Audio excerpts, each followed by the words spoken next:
할렐루야. 오늘은 고린도 후서 2장 10절에서 11절 말씀을 통하여 용서하지 못하는 어리석은 자에게 악령이 찾아온다 라는 제목을 가지고 말씀을 나누겠습니다. 바울이 고린도 교회에 두 번째 보낸 편지 중에 메시지는 하나님은 위로의 성령을 보내셔서 교회마다 위로할 것이다 라고 하는 주제를 가지고 있습니다. 오늘 본문에 보면 이 고린도 교회가 처해 있는 여러 가지 문제 중에서 근본적인 문제를 지적을 합니다. 너희가 무슨 일이든지 또 누구든 용서하면 나도 그리하고, 만일 용서할 일이 있으면 용서한 그것은 너희를 위하여 그리스도 앞에서 한 것이다. 그리스도를 대신하여 한 것이다. 용서는 그리스도 앞에서 하는 것이고 그리스도를 대신하여 하는 것입니다. 타락한 인간에게는 용서할 수 있는 힘이 없습니다. 그 능력은 하나님으로부터 전적 부음을 받아야 하는 것입니다. 11절에 이렇게 말씀합니다. 이는 왜 우리가 그리스도를 대신하여 용서한 것이냐는 그 이유는, 용서해야 될 이유는 우리로 사탄에게 속지 않게 하려 합니다. 우리는 그 사탄의 계책, 계괴, 책략, 음모, 공작을 우리는 알고 있기 때문에 그렇습니다. 사람이 태어나서 이 세상을 미련하게 살다가 불행하게 마치고 싶은 사람이 누가 있겠습니까? 그러나 성경은 말씀하고 있습니다. 도적이 오는 것은 도적질하고 죽이고 멸망시키는 것 뿐이요. 이렇게 이 속이는 자, 이 악령은, 사탄은 참 지혜와 어리석은 가르침을 분별하지 못하게 속여서 멸망의 길로 가게 하는 괴계를 가지고 있습니다. 용서하지 아니하는 어리석은 자에게 악령이 찾아온다 라는 주제를 가지고 말씀을 나눕니다. 용서는 쉬운 일이 아닙니다. 우리가 평생에 용서의 문제는 평생을 따라다니는 꼬리표입니다. 사도 바울은 그가 그리스도인으로 너희가 새 생명의 그 새로운 세계에 들어왔으면 너희가 하나님의 전신갑주를 입어라라고 우리에게 권면하고 있습니다. 너희가 주 안에서 그의 힘의 능력으로 강건하여지고 마귀의 괴계를 능히 대적하기 위하여 하나님의 전신갑주를 입어라 그렇게 했습니다.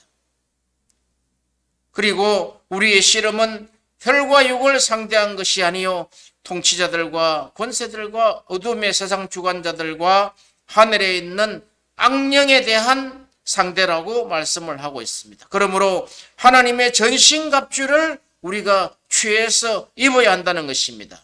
이는 악한 날에 너희가 능히 대적하고 모든 일을 행한 후에 서기 위함이라고 이야기하고 있습니다. 그래서 평안의 복음에 신을 신고 믿음의 방패를 가지고 모든 화전을 소멸하고 구원의 투구와 성령의 금 하나님의 말씀을 가지고 항상 기도함으로 승리할 것을 우리에게 당부하고 있는 것입니다. 그 하나님의 전신갑주를 입고 먼저 우리가 세상 가운데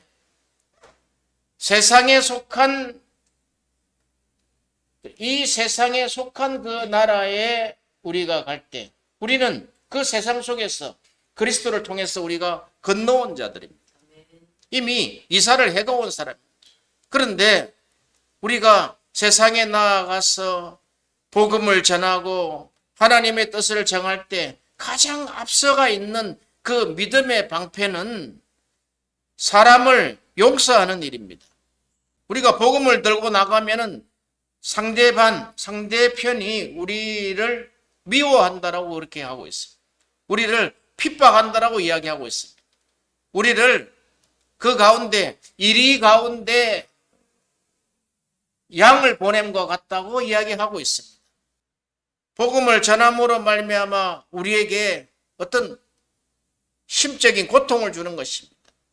그러면 우리가 하나님의 전신갑주를 입고 우리가 그리스도의 용서로 무장해 있지 않으면 그 첫 단계가 넘어갈 수가 없다는 것입니다.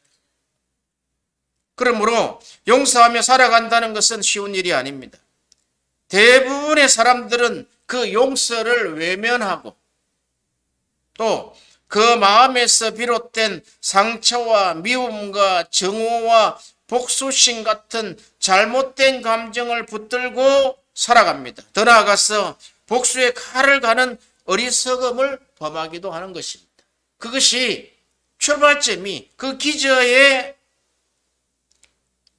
자기 사랑이 깔려있는 남을 사랑할 수 없는 그 미움에 그 정오의 그 복수심이 깔려있다는 것입니다. 용서가 그렇게 어려운 것은 인간의 본성에 용서가 없기 때문에 그렇습니다. 한번 자신을 한번 테스트해 보세요. 용서할 수가 없다는 거예요. 그것이 아담과 하와를 통해서 죄를 지은 후에 용서보다는 서로에게 책임을 전가하는 것으로부터 시작된 타락한 인생의 출발점입니다. 왜냐하면 불공평하게 느껴지기 때문에 그렇습니다. 내가 복음을 들고 나가는데 상대편에서 핍박을 한다. 내가 너희한테 좋은 일을 하려고 왔지 않는가. 하지만 상대편은 그렇지 않습니다. 그 세상 속에 있는 그 구조는 용서할 수 없는 구조 속에 있다는 것입니다. 우리는 그 속에서 그리스도를 통해서 그리스도의 세계관, 그리스도를 통한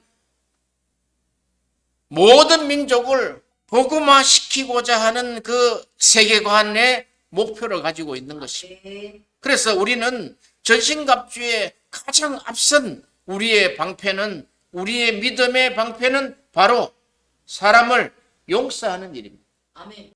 근데 그게 쉽지 않습니다. 그 용서는 베드로도 그렇게 물어봤습니다. 주님, 우리가 한 3번 정도 용서하면은 됩니까? 되지 않습니까? 이러니까 용서는 70번씩, 7번씩, 70번까지 끝없이 무한대로 용서를 해야 하는 것이다라고 말씀을 했습니다. 그래서 그 용서는 끝없이 무한대로 용서를 해야 하는 것이다라고 말씀을 했습니다. 용서는 사람으로부터, 인간 내면의 사람의 능력으로부터 출발하는 것이 아닙니다. 그것은 이런 것이죠. 하나님께서 나오는 용서, 하나님에게서 나오는 용서만이 인간을 살릴 수 있기 때문에 그렇습니다. 그래서 우리는 사람을, 용서받을 사람을 용서해야 된다는 것입니다. 전도의 첫 관문도 그렇고 목회도 용서하는 목회가 돼야 됩니다. 아니면 다 실패하고 맙니다. 우리가 용서하지 못한 그 전도나 목회는 100% 실패합니다. 아니, 예수를 믿는다면서 그 정도도 우리를 용납해 주지 못해? 용서할 수가 없는 것이야? 라고 이야기할 수 있는 것입니다.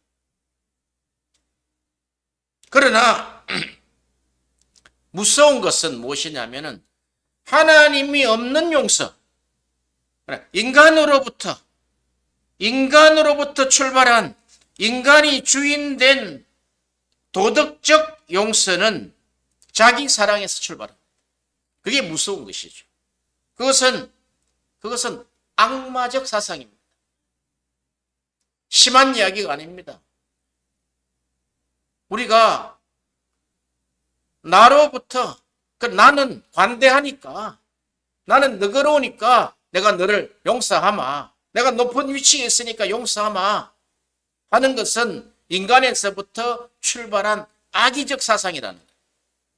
그러나 우리는 인간이 스스로 부패하고 타락한 존재이기 때문에 용서할 수 없다는 존재임을 우리가 자각을 하고 있어야 된다. 나로부터 출발한 용서는 그 용서가 이루어지지 않는다는 거예요. 그래서 우리가 위로의 성령이 오셔야지만 우리를 용서하시고 그 용서하신 용서를 사람들에게 베푼다는 것입니다. 가장 용서 중에 첫 번째는 자기 자신을 용서한다는 것입니다. 대부분 사람들이 자기 자신을 용납하지 못하기 때문에, 자기 자신을 용납하지 못한 그 부끄러움 때문에 우울증으로 빠지고 자기를 파괴하는, 그리함으로 자기 스스로를 그냥 죽음에 내모는 그런 인생들이 얼마나 많습니까? 평생을 용서하지 못해서 아주 광기 들린 사람처럼, 우리 인간의 본성에는 용서란 단어가 없단 말이죠. 그래서 우리에게 그리스도를 통해서 그리스도께서 용서하신 것처럼 너희도 서로 용서하라. 그 베드로에 가르친 그 용서는 바로 내가 용서한 것처럼 너희도 용서하라는 것입니다. 자, 우리가 요한복음 21장을 보면 제자들이 다 예수님을 배반하고 한마디로 배신자들이죠. 저주까지 한 제자들이 갈릴리 바닷가에서 모여서 고기를 잡으려고 나갔지만 그 밤에 한 마리도 잡지 못했습니다. 그런데 부활하신 예수님이 직접 찾아오셔서 그들에게 어디 고기를 좀 잡았느냐 하니까 밤새도록 우리가 그물을 내렸지만 고기가 없습니다. 그러면 오른쪽으로 한번 내려보게. 배 오른쪽으로 그물을 내렸더니 153마리나 되는 그 물고기들이 건져 올리기 힘들 정도로 그 많은 물고기들을 한 배에 가득 채우고 나서 과연 이럴 수가 있을까? 그때 사도 요한이 이렇게 말씀합니다. 주님이시다. 주님이 찾아오셨다. 베드로는 벗고 있던 옷을 입고 바다에 붕덩 떨어져 버렸습니다. 스스로 뛰어내버렸습니다. 그 안에 베드로의 모든 심정이 다 담겨 있는 것을 한번 우리가 상상해 볼 수가 있습니다. 감히 쳐다볼 수 없는, 내가 저분을 배신하고 내가 미워했지 아니하였던가. 저분이 저렇게 나약하게 십자가를 지고 저렇게 죽을 수밖에 없는 그런 존재는 나는 믿을 수가 없어 했지 않겠습니까? 그가 스스로 그리스도라고 이야기하고 나의 고백을 통해서 주는 그리스도시요 살아계신 하나님의 아들이십니다라는 고백을 통해서 너가 참 잘했다. 그것은 너가 한 것이 아니라 너 속에 있는 하나님의 성령이 그렇게 말씀하고 있는 것이다. 그러나 십자가를 진다고 하니까 십자가를 지시면 안 됩니다. 그래서 그 주님으로부터 이 사탄아라고 책망을 받았던 그 베드로가 주님을 내가 죽기까지 사랑하겠노라고 했던 그 베드로가 예수님을 배신하고 예수님을 저주했던 그 모습을 한번 상상을 해보세요. 우리의 모습이 아닙니까? 그는 차마 얼굴을 들 수 없어서 벗어 있던 그 옷을 입고 바다에 펑덩 떨어져서 도망을 쳐버렸습니다. 그 도망을 쳤지만 주님은 다시 배에서 내려서 그 바닷가에 숯불을 피우고 지금 제자들을 맞이할 준비를 하고 있습니다. 이미 그리스도의 영은, 그리스도는 또 주님이 성천하셨기 때문에 그 그리스도의 영을 받은 자는 그리스도의 사람입니다. 그리스도의 영을 받은 자는 이미 그 배신과 저주가 용서가 되어 있는 줄로 믿으시기를 바랍니다. 이것이 신적 요소입니다. 주님이 그 얼굴을 들지 못하는 베드로를 찾아와서 여기 와서 고기와 떡을 먹어라. 함께 먹자. 하고 그 상처받은 베드로와 제자들을 먹을 것으로 위로하시고 그에게 식사 후에 이렇게 물어봅니다. 요한의 아들 시몬아, 너가 나를 사랑하느냐? 베드로가 이렇게 이야기합니다. 주님께서 하십니다. 이것은 굉장한 그 베드로의 내면에 완전히 회복된 모습을 이야기를 하고 있습니다. 주님이 먼저 오셔서 성령으로 위로하시고 그 배신과 저주를 책망하지 아니하시고 끝까지 사랑하되 죽기까지 사랑하신 모습을 몸소 보여주신 장면입니다. 너가 나를 사랑하느냐? 주님이 아시지 않습니까? 그러면 내 양을 먹이라. 목양을 해라는 것입니다. 할렐루야. 두 번째도 그렇게 묻습니다. 세 번째도 그렇게 묻습니다. 왜 한 번 하고 두 번 하고 왜 세 번까지 다짐을 해야 됩니까? 그때는 베드로는 너무 마음이 상심하여서 마음이 깨질 듯이 아픕니다. 우리는 이렇게 마음이 비참하리만큼 가난해져야지만 천국을 소유할 수 있는 것입니다. 할렐루야. 그렇게 해야만 그 통회하는 심령이 되어서 애통을 하게 됩니다. 성경에 시편 51편에 통회하는 심령을 하나님이 주셔야 된다 그렇게 이야기합니다. 그 통회하는 심령은 산산이 다 부서져 버린 그 영을 이야기를 합니다. 하나님으로부터 하나님이 우리에게 생명의 호흡을 영으로 부어주셨는데 하나님 앞에 범죄한 그 인간이 하나님 앞에 왔을 때 산산이 부서져 있는 그 통회하는 영으로 하나님 앞에 나와서 애통을 하는 것입니다. 할렐루야. 그 애통하는 자는 복이 있나니 그가 위로를 받을 것이다. 용서는 도덕적 생명이나 철학이 줄 수 없는 것입니다. 오직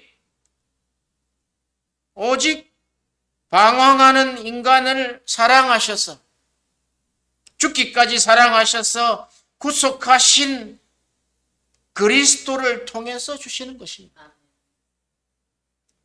그런 종교가 어디가 있습니까? 성 아우구스투스는 그렇게 이야기합니다. 그가 철학에 심취하고 플라톤 철학에 심취하고 그 플라톤은 소크라테스로부터 연이은 제자이기 때문에 소크라테스, 플라톤 그 철학을 아주 열심히 공부를 했지만 그 속에 그리스도적 사랑을 발견할 수가 없다는 것입니다. 그 철학을 통해서 인간이 어떻게 살아야 된다, 인간이 도덕적으로 살아야 된다는 그 정답에 결론에는 이르게 한다는 것입니다.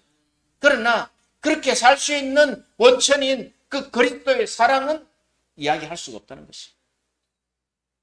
또 그가 평생의 젊은 시절에 빠졌던 그 마니교를 보면서 그가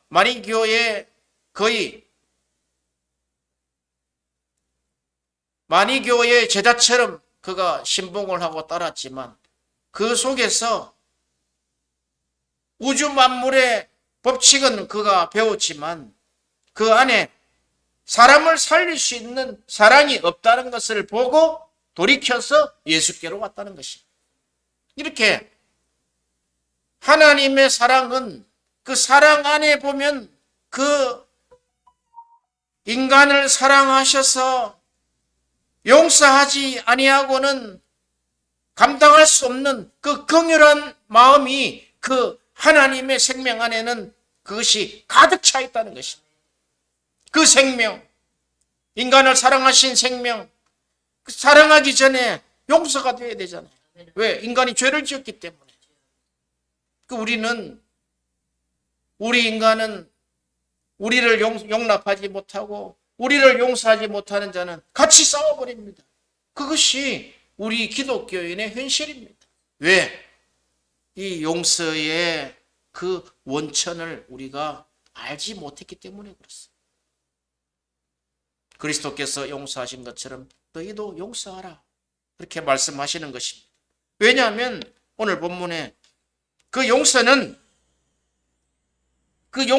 그것은 너희를 위하여 그리스도를 대신한 사역이라는 것입니다. 그리스도 면전에서 한 것이라는 것입니다. 우리가 그런 용서하지 못할 그 어떤 불화의 현장, 또 폭력의 현장, 어떤 전쟁의 현장에서 우리 스스로는 그 현장을 이길 수 있는 0.1%의 능력도 우리에게는 없습니다. 다 우리 경험해봤지 않습니까? 그러나 그리스도로부터 오는 이 능력, 이 용서는 그 모든 불화와 투기와 시기와 이 전쟁과 폭력을 잠재우고 인간을 살릴 수 있는 것입니다. 그래서 십자가의 죽으심을 선택한 것이죠. 왜? 우리 인간이 그럴 줄 아시기 때문에 그렇게 하늘 보좌에서 이 땅에 오실 때 십자가를 지시기 위한 제1사명을 가지고 오셨다는 것입니다. 그렇지 않으면 인간을 살릴 수가 없습니다. 십자가에서 우리 인간을 용서하시고 우리 인간을 지극히 사랑하신 그 사랑 없이 우리가 우리 인간 생활 속에서 어떻게 사랑을 펼칠 수가 있겠습니까? 그래서 하나님은 태초부터 있는 그 하나님의 실체는 사랑이시다. 그렇게 말씀하고 있습니다. 예수님이 가상칠언에서의 제1성이 아버지여 저들을 용서하여 주옵소서. 저들이 하는 일을 알지 못함입니다. 이미 주님은 아시고 있다는, 마음속에 이미 채찍을 맞고 지금 죽음 앞에 죽음의 위기 속에 있지만 그런 마음속에 인간을 향한 사랑, 그 용서가 무장이 되어 있는 그런 하나님이셨다는 것입니다. 이런 참된 용서는 하나님을 지극히 사랑하는 자에게 주시는 은혜라는 것입니다. 성 아우구스투스의 말에 의하면은 그것이 하나님의 은총이라는 것입니다. 하나님의 은혜로부터 출발하지 않으면 인간이 아무것도 할 수 없는 그 무익하고 아무것도 할 수 없는 미물과 같은 존재임을 우리가 스스로 자각하고 하나님을 향해서 나아가는 것입니다. 그래서 인간이 자기를 아는 것이 가장 큰 고통의 길로 가는 것입니다. 과연 내가 누구이냐? 나라는 사람이 도대체, 나라는 인간이 누구냐는 거죠. 한 사람 앞에서도 용서할 수 없는 그런 비참한 인간이다. 그럼 사람은 무엇이냐? 사람은 정신입니다. 그 사람이 가지고 있는 그 정신력이 죽을 때까지 그 정신으로 살아가는 거예요. 그 정신은 그가 가지고 있는 자아요. 그가 가지고 있는 그 자신이라는 것입니다. 근데 그 자아에 그리스도를 영접한 자는 그 자아에 하나님이신 그리스도의 영으로 우리에게 오신다는 것입니다. 그래서 우리가 가장 나 자신을 알기를 원하는, 그러니까 나는 누구인가라는 그 해답을 찾는 것이 인간의 가장 큰 고통이다. 과연 내가 누구이냐? 내가 누구의 남편, 누구의 자녀, 또 누구의 아버지, 이런 존재가 아닌 그냥 나란 누구인가에 대한 답은 하나님 앞에 깨어져서 홀로 서지 않으면은 정답을 찾을 수 없는 존재가 바로 나라는 존재라는 거예요. 그렇지 않습니까? 하나님 앞에 내가 세워져 보니까 아무것도 할 수 없는 이 비참한 존재, 너무너무 비참해서 비참하니만큼 가난해진 마음 앞에서 하나님 앞에 세워진 그 독단적인 나, 그때 비로소 하나님은 그 깨어진 심령을 치료하시고 위로하셔서 그 속에 성령을 부으신다는 거예요. 성령을 부으셔서 이제 이전과 다른 새로운 그 회심의 삶을 살게 한다는 것입니다. 그리스도처럼 살게 하신다는 것입니다.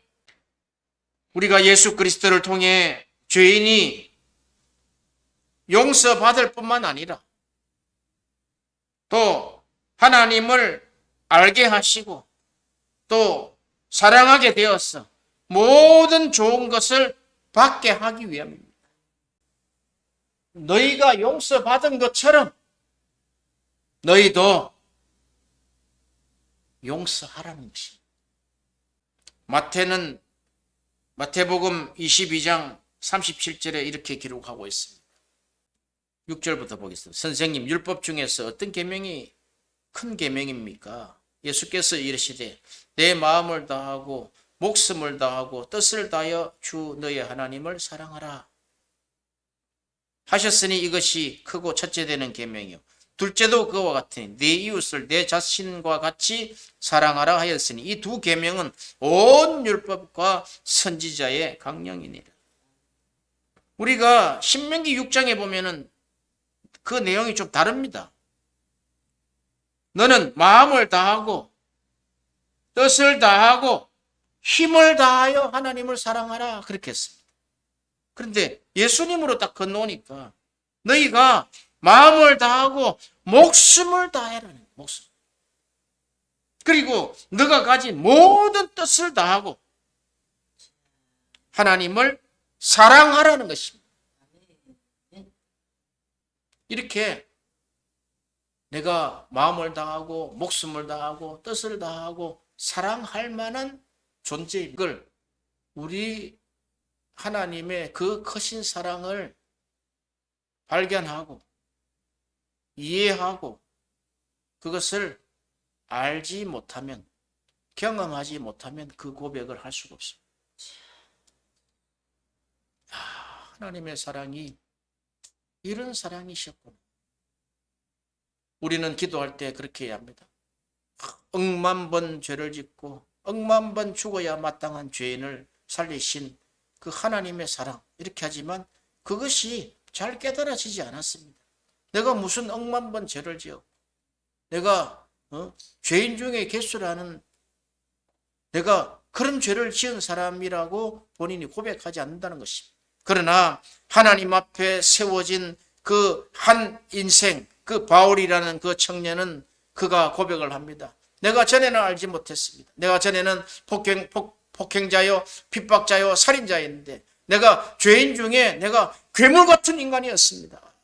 하나님, 그러나 그 한 괴물 같은 인간을 사랑하셔서 그가 십자가에 죽으시고 날 사랑하심으로 나를 구원하신 그 사랑을 제가 이 바울이라는 세계관에 담았어. 바울이란 인생의 그 세계관을 담아서 목표를, 당신을 전하는 것을 내가 목표로 삼겠습니다. 어떻게? 죽기까지. 그 제자들이 다 죽기까지 주를 사랑한 것입니다. 왜? 나를 위해서 죽으셨기 때문에 그렇습니다. 우리가 성경을 그동안에는 밋밋하게 봤어요. 그러나 그 안에 어마어마한 그 세상의 파도와 그 폭풍같이 불어대는 그런 세상의 물결과 그런 그 죄악과 탐욕과 그 용서하지 못하는 그 세상 속에서 단 한 분 이 땅에 오셔가지고 그 모든 것을 순교하심으로 모든 것을 잠재울 수 있었다는 이 위대한 하나님의 그 사랑, 그 그리스도의 사랑을 우리가 발견하고 알아가고 더 경험해 나가기를 축원합니다. 아멘. 기도하겠습니다.